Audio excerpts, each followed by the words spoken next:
An old man tied 3 helpless German Shepherd puppies to a tree. Then, a soldier did something unthinkable. They were left to die. 3 German Shepherd puppies, barely old enough to walk, tied to a tree with a thin rope, abandoned under the scorching sun. No food, no water, no hope. People passed by. Some looked, some shook their heads, but no one stopped until a soldier, home from deployment and carrying invisible wounds, saw them. What he did next changed everything.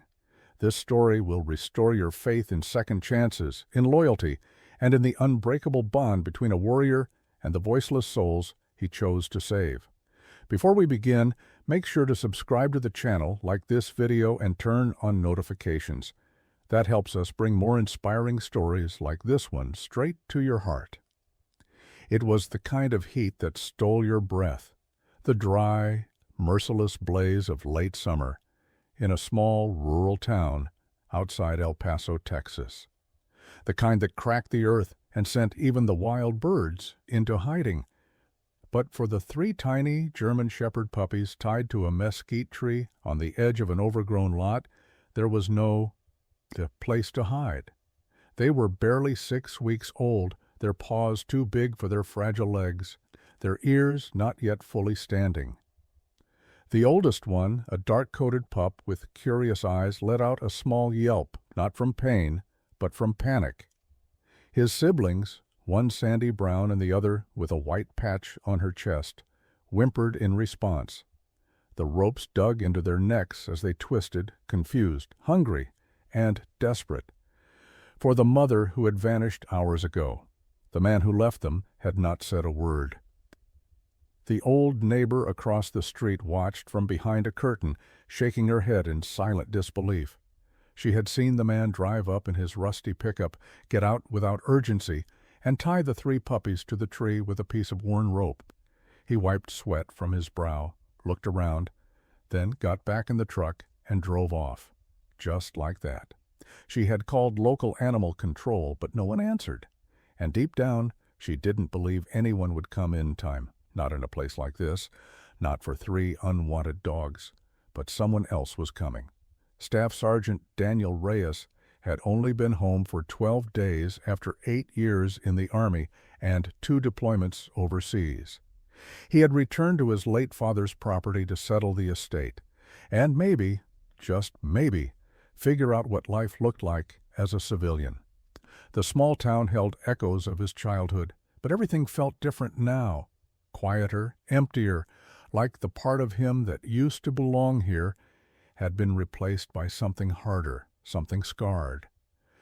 That afternoon, Daniel was walking alone down the dirt road, his boots stirring up dust as he scanned the horizon out of habit. He hadn't meant to walk far, just enough to clear his mind from the constant pressure building in his chest. The silence used to soothe him. Now it made his ears ring. That's when he heard it. A weak, broken yelp, then another. At first he thought it was in his head, another ghost of memory. But it came again, sharp, real. He followed the sound across the lot, past a broken fence, until he saw them, 3 puppies. Tied up, panting, barely moving. Daniel's breath caught in his throat. He rushed forward and dropped to his knees. The smell hit him first, a mix of sweat, dirt, and something worse. Dehydration, fear. The brown one was curled up, eyes glazed, barely conscious. The smallest one flinched at his shadow. But the oldest, the dark-coated one, tried to stand, growling weakly. Daniel's heart cracked. "Easy," he whispered. "I'm not going to hurt you." He pulled a small knife from his pocket and cut the ropes, careful not to startle them. One by one, the puppies collapsed into his arms, bones under fur, too light, too quiet. He opened his canteen and poured a small trickle of water into his hand, offering it to them gently. They drank like they hadn't tasted anything in days. He looked around. Who would do this? His fist clenched as anger rose in his chest, hot and shaking. But more than that, he felt something deeper, something that pulled at a place inside him he thought he had buried with his uniform. Responsibility. He gathered the puppies into his arms, cradling them like broken pieces of something sacred. "You're coming with me," he murmured. "I've seen too much to walk away from this."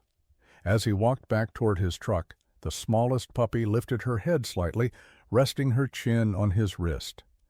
Daniel didn't know it yet, but this wasn't just an act of rescue. It was the beginning of healing, for them and for him. Daniel didn't have a plan. He'd never raised puppies before. The Army had trained him to handle explosives, navigate hostile terrain, and survive under fire, but not how to care for 3 trembling, malnourished puppies who looked up at him like he was their last hope. He brought them into his father's old garage, a space that still smelled like motor oil, sawdust, and faded memories. He cleared out a corner, laid down 2 old sleeping bags, and gently placed the pups inside. They were so light. Too light. The smallest one, the one with the white patch on her chest, was barely responsive. She whimpered every time Daniel moved, as if expecting pain. He knelt beside her, opening a can of wet dog food he'd picked up on the way back from town. "I don't even know your names," he whispered. He dipped his fingers into the food and brought it to the smallest pup's mouth. At first she flinched. Then slowly her tongue brushed against his fingers. Her tiny jaw worked weakly, chewing. The other 2 followed, the brown one eating hungrily, and the dark-coated one never breaking eye contact with Daniel, even as he swallowed each bite. Daniel sat back against the wall and exhaled deeply. He hadn't realized how tense his own body had been. It was like something inside him had locked up ever since he got home, since the funeral, since the silence. He looked down at the 3 pups curled together in the blanket now, their bellies rising and falling with slow, unsteady breaths. There was something fragile about it, something honest. Later that night, the smallest one began to cry, a thin, broken whimper that echoed through the garage and straight into Daniel's chest. He sat up instantly, heart pounding like it used to during night patrols. He moved toward them instinctively, checking them for signs of pain, injury, distress. She was shivering. He picked her up gently, wrapping her in the corner of his hoodie and holding her against his chest. "It's okay," he murmured. "You're safe now. I promise," she quieted. And for the first time in months, so did his thoughts. The file. Again, he traced the name of the sire, Maximus, a top-performing war dog who had saved 3 soldiers during an ambush in Syria before being killed in the line of duty. And now his son was sleeping under Daniel's roof. Suddenly, it all made sense. The intelligence, the discipline, the fire in Axel's eyes, these pups had been bred for service, and someone had tried to erase them. That night, Daniel couldn't sleep. He paced the hallway, his mind racing. Why had Connor Slate, the breeder, let them go? Why tie them up instead of calling the program? Was he hiding something? His thoughts were interrupted by a sound outside. A thud. Then another. Daniel froze. He moved to the window and saw movement near the shed. A shadow. A figure. Someone was on the property. He didn't hesitate. Grabbing his shotgun, he opened the door and stepped onto the porch with trained silence. Moonlight lit the gravel driveway. There, near the tool shed, a man crouched, flashlight in hand, looking around. "Hey!" Daniel barked. The man froze, then bolted. Daniel didn't fire, but Axel did something even more shocking. The pup ran ahead of him, barking with a deep, commanding tone no puppy should have. He moved fast, faster than his siblings, faster than Daniel expected, and positioned himself between Daniel and the intruder's escape path. The man tripped in surprise, landing hard in the dirt before scrambling back to his car and peeling away down the road. Daniel scooped up Axel, his heart pounding. "You just held a perimeter," he whispered, stunned. "You weren't scared, you were protecting."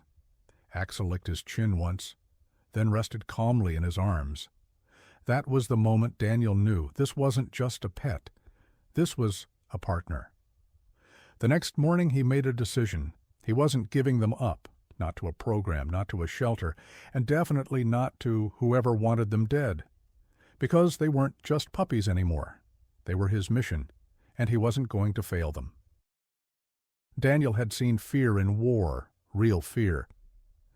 But nothing rattled him like the idea that someone was willing to sneak onto his property in the dead of night for puppies. Axel's bold defense the night before had only deepened Daniel's resolve. These pups weren't just abandoned or forgotten, they were wanted, tracked, and for all the wrong reasons. At sunrise, Daniel drove into town, Axel riding quietly in the passenger seat. The pup sat tall, alert, like he belonged there, like he knew this world wasn't entirely safe, and he was ready to fight for it. Daniel pulled into the gravel lot behind the sheriff's office. Sheriff Boone had known him since he was a teenager, and hadn't changed much since. A stocky man with gray hair and a deep voice. Boone leaned back in his chair as Daniel walked in. "Well, if it ain't Staff Sergeant Reyes," Boone said, squinting at the dog. "That a new recruit?" Daniel gave a half smile. "I need a favor." Boone listened carefully as Daniel explained everything. The abandonment, the file he found in his father's desk, the visit from Griggs, and the shadow outside the shed. When Daniel was finished, Boone leaned forward. "You're not wrong about the program," he said. MMP K9 Elite Tactical. It's private, well-funded, and they don't like bad press. They've had a few incidents." "What kind of incidents?" Daniel asked. "Failed litters, temperament issues. One case, 3 pups sold off too young, one turned aggressive, bit a kid." Daniel's jaw clenched. "So they cover it up," Boone continued. "Sweep the pups under the rug, or the breeder does. Quietly. No headlines, no lawsuits." "Connor Slate," Daniel said lowly. Boone nodded. "Yeah, that name's been on reports before. Breeds for the program, pushes the dogs hard, doesn't like questions." Daniel looked down at Axel, resting calmly by his boot. "He's not dangerous," he said firmly. "He's disciplined, smart, protective. I've seen soldiers with less loyalty than him." Boone studied the pup. "He doesn't look like trouble." "He's not," Daniel said, "but someone thinks he is." Boone sighed. "I can run Slate's name again, poke around, but be careful. These folks, they don't knock on doors twice." When Daniel got home, he didn't just feel protective. He felt hunted. He reinforced the windows. He moved the pup's crate inside his own room. He kept the shotgun loaded and within reach. That evening, as he fed the pups and sat on the floor beside them, he pulled out the folder once more. Axel curled up against his leg, tail thumping lazily. Daniel traced the bloodline chart with his finger. Maximus, the sire. KIA during combat in Syria, medal recipient Delilah the dam. Still alive somewhere, on a breeding farm owned by the program. And then he saw it, a single note at the bottom of the page, handwritten in ink. Batch 0099A, rejected litter 2, unstable, destroy by end of week. Daniel's breath caught. Rejected, destroyed, that's what they were trying to do. His hand tightened on the paper. "They were never supposed to make it," he whispered. "And now someone wants to finish what the breeders started." He stood up and looked at the 3 pups. Luna was asleep on her back, dreaming, paws twitching. Rusty was chewing the edge of a couch cushion. And Axel? Axel was staring at him, waiting. "You're not rejects," Daniel said quietly. "You're fighters." He walked to the closet and pulled out a duffel bag, army green, heavy canvas. He hadn't touched it since returning home. Inside was everything he'd left behind. Training gloves, utility gear, a whistle, and a purpose. He wasn't just going to protect them. He was going to train them, make them strong, make them seen, because if someone wanted to erase them, they'd have to go through him first.